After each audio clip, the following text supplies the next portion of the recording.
Does the NBA have a small market problem? It's my belief that most hip hop artists that are in smaller markets have to deal with the same small town perception to a certain degree in terms of their art, like, fighting from the bottom coming up. So a couple questions that I wanted to pose to, just for us to talk about is the first, well, I'll do the second one first, but can you see any similarities in, small market artists in their approach to the media and how they're covered with the NBA and the Pacers and, the OKC, because they all know they're smaller markets. But I feel like there's a similarity there because when people say, oh, yeah, I'm from Indianapolis, people initially are like, oh, that's where the corn is, right? They don't think about the music. They don't think about your content. They don't think about the history. Exactly. That's the same thing that's happening in these finals. But do you all see the similarities in terms of, the artists versus the teams in the finals? I think that's an incredible kind of thing to bring up, just because I've seen it firsthand when all of a sudden, Nelly comes out of St. Louis. Yeah. Once again, we talked about this in pre-show about how people from LA and New York, they see everything else as flyover country. Yeah. And St. Louis is definitely one of those markets. It didn't matter that the Cardinals are there. It doesn't matter that the Rams at the time had just won a Super Bowl were there. That part. It's like there's no reason for us to be in St. Louis other than to maybe get some money and go home. Yeah. Certainly not there to scout for talent, despite, because once again, the whole thing, there's only more than corn in Indiana. People thought if you came to St. Louis, you were literally going to be, see people riding horses. Yeah. The whole country grammar thing kind of played into that. But, there is this perception that anything that's not like the top 4 or 5 markets is just farmland, for people on the edges of the country, if you will. So it's like when someone says, about the whole thing, it's like, oh, the ratings and this, that, and the third for the finals, because it's Oklahoma and Indianapolis. Like, you act like there's not a whole state. Yeah. Outside of the major city that is rooting for that team to win. And there's a lot of people there. And it's the same thing where, like, okay, Nelly coming from St. Louis, he had a whole state on his back. Yeah. And then it wound up being a whole region, as far as the Midwest was concerned. You know what's crazy? Nelly, if you look at some of his earlier interviews, he has that bravado, that swag with him about nobody, it's the us against everybody. You could look at some of his earlier joints. He's like, yeah, man, we coming out of St. Louis. Nobody thinks about us. They're not looking at us like that. So it's very similar in terms of, the approach. Just look at his earlier interviews. Yeah. But like, he's got a chip on his shoulder in all those early interviews. Yeah. I mean, because, honestly, there are people who wound up jumping on the Nelly bandwagon, Funkmaster Flex, who was talking crazy. Talk to him. About, everybody in those buildings in New York hated that country grammar record until all of a sudden it was everywhere. And he's like 2 million, then 3 million, then 5, then 10. And then all of a sudden everybody's coming to St. Louis trying to get a piece of that magic. And it's going to be the same thing. All of a sudden, you're going to when the Pacers win, you're going to see all these jerseys in music videos, and people going to be, just like I remember all of a sudden you looked in hip hop videos and everybody on had a St. Louis Rams jersey on. That's fair. It's because people, it's just like anything else. When sometimes you need someone else to believe. Yeah. Before even people in the local market will believe. What you think? What you think, Jay? There was a point in time when Atlanta was a small market, and Big Boy and Andre had to let them know that the South got something to say. What? And we see that the South had a 24-year run, pretty much, damn near, as far as being the top region for hip hop. Of dominance, though. And there was a point in time where nobody looked at the South. I mean, people in the Midwest, I feel like, kind of always rock with the South. But it took everybody else to kind of catch on and, saying, start to actually feel what they were saying. Mm-hmm. But I'm saying that is because Atlanta, of all places, was not considered a big market until that wave hit. And that wave was Outkast, of course, LaFace Records, JD with So Def. All of that kind of was bubbling at the same time, and it created a space for Atlanta to actually be one of the main areas, main markets for music, essentially. I mean, they were winning in sports I don't think they won an NBA championship, but the Braves are winning. The Braves were winning. That time in the 90s with Maddox and Justice. Yeah, they were winning. So people are looking at them for that. They don't even have an NFL championship either. Nope. But when it comes to Indiana, now is the time for a lot of artists to bubble, because eyes are on us at this point in time. And I feel like we have a lot of talent here that kind of goes unseen, kind of like the Pacers go unseen. Mm-hmm. So if this is a time for you to kind of put your best foot forward and push your product, even if it's been out for a while, you might want to kind of market that just because it's on the radar. People are going to see it just because it's in the algorithm, so to speak. Yeah. This is a good time to do that. This is a good time to take advantage of what the Pacers have done this season in order to capitalize for yourself. I mean, it's big for the whole city, honestly. Mm-hmm. No, it's real. That's real. Yeah. That's real. Yeah, I said it a couple of weeks ago when the Pacers were Eastern Conference Finals with New York. I was like, I made an Instagram post and I was like, if you're a creative in Indianapolis, like, you're not going to get another time like we have right now, like New York and then NBA Finals to create. People are going to be searching the hashtags. People are going to be searching Indiana. People are going to search in Indianapolis, Pacers, all that stuff that's with it. You're going to have more people come out. There's going to be more people interested in the city, more people interested in what is actually going on here. The people that are saying, I don't know where Indiana is on a map. Those people are going to be paying more attention. And it's important, I think, for us as creatives, everybody that is a creative in Indiana, to let people know that we do have stuff here. Yeah. And you made a very good point, Terry, about even if it's not necessarily new material, share your older stuff. Mm-hmm. Share the stuff that is good. Flood the market. Shouts to Oddity. I see him on TikTok doing this really well. Mm-hmm. He's an Indianapolis-based artist. I think he lives in Florida now. But like, he's sharing his music with like Pacers clips of them beating the shit out of the Knicks. You know, like that's what you need to be doing. Like you need to be out here like pushing it. Shouts to Double A and Diop, or the Diop, Double A. Who did Man Dog and who did Zoom Baby? That was those three, right? Yeah. Y'all need to do more. Where y'all at? Y'all need to do more. And I love y'all. But like, they have a project called Zoom Baby. Like, True. It's based Push on that. You know, like we need to see that more, and we need to also see people that know of these arts and these creatives and stuff to also get amped behind them and push these things as well. Good point. It needs to be more than just the artists do it. It needs to be the people, needs to be the culture around here.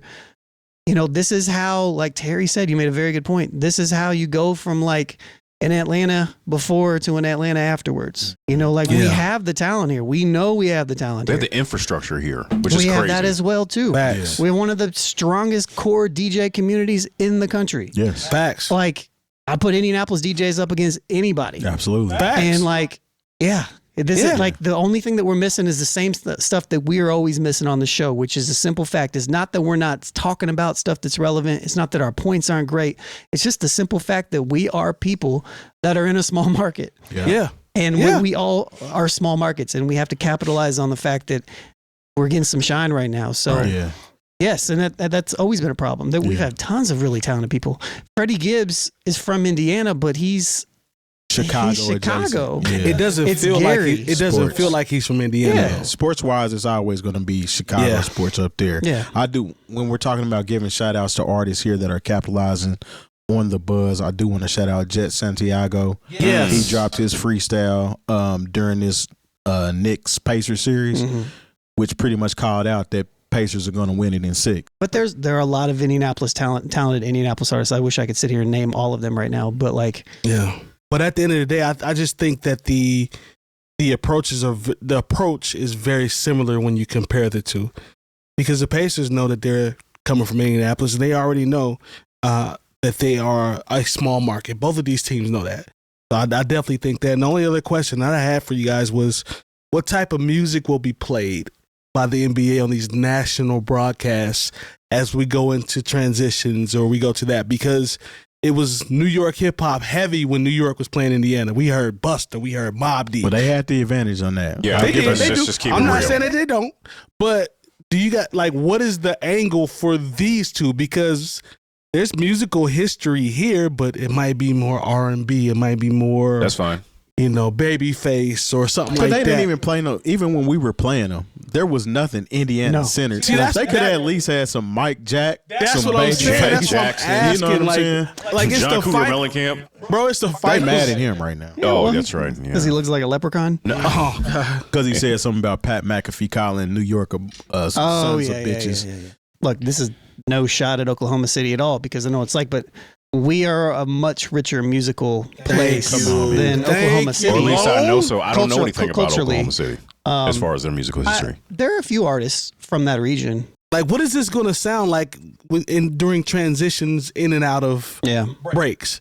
You know what I mean? I mean, they'll play legit question. I don't really care. I don't care. They'll play popular rap music. It'll probably just be random, just like how they did us. I mean, they made sure to center focus on New York hip hop the whole time New York was playing. They did. We weren't getting anything that necessarily represented what we have to offer. And that's cool because we came out victorious. I feel like they're just going to play whatever they want to play. I think so too. Let me ask you guys this. I just thought about this off the top of my head. I know we can get to the next. Let me make one clarification. Go ahead. If there are dope Oklahoma artists, share them with us. For sure. I love put them in the comments. Love coming up with them. I'm not trying to shade Oklahoma City. Oklahoma City. Oklahoma at all or anything like that. Like, not about that. If there's an Oklahoma City hip hop podcast, hey, we'd love to link with you and have some friendly banter. Absolutely. Sure.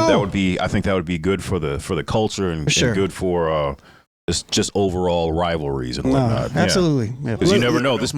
Oklahoma City, Indiana might be the future of the NBA. That would be a game. That would actually be a game changer from a podcast standpoint. Wouldn't it? If you had an Indiana podcast debating with an Oklahoma podcast, hip hop centered. You know what I'm saying? That would actually be kind of dope. I'm with People it. would be like, where'd they come from? Hey, both of them. We've been here. Watch. They've been around since 2015. Yeah, that part. We might have some doppelgangers in Oklahoma. Yeah, y'all reach out to us if you are. We, no hate, no shade. It's just Pacers is what we pull for. But I have a question. Okay. Arena DJs. Wouldn't it be cool to have is there somewhat of a responsibility to play Indiana records? I don't know if they're allowed to do that. No. I'm asking because I don't know. I know you would know. That's why I'm asking. The reason why I say that is you don't want to mess up your bag. That's fair. For one. That's fair. I mean, you're paid to play a certain type of music. Now, granted, Rob 49, is that his name? Yep. Rob 49 has gotten a pass because he shouts out Halliburton Facts in his song. And it's on the radio. It's a radio joint. Right. It is. I don't think that you can just play anything in these stadiums. Okay. I think that there has to be some kind of there's some guidelines, red tape or something that you got to get through in order to play these songs. I knew you would know. That's why I don't know. I'm just throwing it out not there. Any DJs here, and I know most of y'all that play at these events, Gamebridge. They're smart enough not to mess up that bag. Stick to the script, huh? Yeah. I mean, they might be able to sneak something in, but I guess it also just depends on like what the criterion is. Okay. You know what I mean? Okay. But I just thought about it. I know Evan plays in the concourse. Yeah. So. But BK's been playing up there too. Yeah, he's been playing up there. Of course, Alex has been playing. Yeah, he's been over he definitely Cool Hand Lex. Yeah, he definitely been up there. He be showing out for sure. He made Sports Center one night. Remember? Good for him. Yeah, good for him. Well, he gave me shit because we made our Decademics promo video, and Alex was an instructor for a while at Decademics, and there was a time where Keith Olbermann that's what I'm talking about. Yeah, he was like, and whatever the DJ's doing, and he's doing this clip. So I put that clip up in the video. He's like, man, you got me. He's like, I was like, I'm sorry, man. He's like, nah. He's like, man, it's funny, but still. I was like, yeah, I'm sorry. Yeah. I just thought about it out loud, but no, I appreciate the education. But I think at the same time, though, with that being said, and there's another thing here, about how Kevin Hart is our media ambassador. That's stupid. To me, that's stupid. Who thought that was a good idea? Well, I think it's not because of just Kevin Hart. He has a whole company that specializes in this thing. That's why he was able to get that. I've heard some other interesting things I'm sure you have. About Kevin Hart and stipulations around the Fever All-Star game. I believe you. Stuff that can happen too. I just, a couple steps forward, a couple steps back sometimes. It's like, You have no root. Nothing. There's no foundation here. Nah. Yeah, everybody do. Yeah, everybody feels like Mike should have got it. 100%. Kevin is saying he's going to include Mike if he wants to be included, but I don't know how that's going to work out. Again, I've heard some stuff. Yeah. From some rooms. And there's always it's political. It's political. Yeah, it absolutely is. And you know why? When it comes to comedians, Mike Epps is the champion of the people to me. He is. Kevin Hart is a more recognizable feature overall. Like, and I'm not taking anything away from Mike Epps, but the type of movies that Kevin Hart does, and he's always in something. He's constantly. But that's how we stay on this current path. That's how we stay on the path of like Bingo. Small market. You know, like we don't put the people up that deserve it in the city. Yeah. You know what I mean? It's like, and he's making noise. I mean, he has a series on Netflix, which I think is going into the last season, but it's been running for years. And Mike is a recognizable figure. I mean, he was the ambassador for the All-Star game, I believe. The NBA All-Star game when he was I saw him on stage with Larry Bird. You know? So keep that money at home. Keep that money at home, man. Keep the money at home. Yeah, man. And he had the Buying Back the Block show too. Yeah. Mm-hmm. So it's not like he's not putting on for the city. Yeah. If anybody's putting on for the city, it's Mike. And I don't, and like, even if it's not Heart Media Productions or something else, like things exist here. Yeah. You know what I mean? Like that part. We have an infrastructure. Once again, like there are people, you know, get involved with gang. What you know, they I mean, and I think they have some involvement with it. You know, but I'm just saying, like, they have a track record at this point of doing some incredible things in the city on a large scale. Level. Yeah, high level. Halliburton was at Butter last year buying art. Yeah. So, I mean. Yeah, I'm trying to, like, think if I should share the information that I know or not. Because it's like. Don't mess up our political. Don't mess up what we got it's some going on. bullshit. Maybe, it's like maybe after the show. Yeah, it's some actual bullshit. Like, so, but keep I'll that, tell you. keep that tuck right keep now. Keep it home. And shouts to y'all to apply the pressure. Come on. Yeah, 100%. Keep doing it.